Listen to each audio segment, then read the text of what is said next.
How to put caption using Snapchat. Hello everybody, in this video we are going to teach you how. So without any delay, let's just jump right into the video. For that, you may open up your Snapchat application first. And then once you open it up, you may go ahead and create up a snap, a video, or a photo. For example, I have created this photo. So what you can do is tap on the text icon from the tools bar option on your right side of your screen. Tap on the text at the very top. And from here we can have our own caption, or we have this auto caption option right below this text box right here.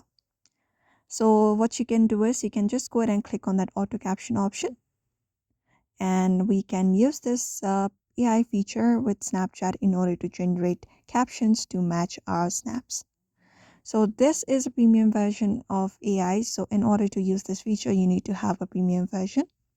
If you don't have that yet, you can just go ahead and tap on the text icon at the top and write up your own caption for your Snapchat according to your Snapchat snaps. And that's it. After that is done, you can just go ahead and send it to everybody. And basically that is how you create up a Snapchat caption on Snapchat very easily. So I hope this video was helpful. Give it a thumbs up and subscribe for more tips and tutorials, and we will see you on the next video.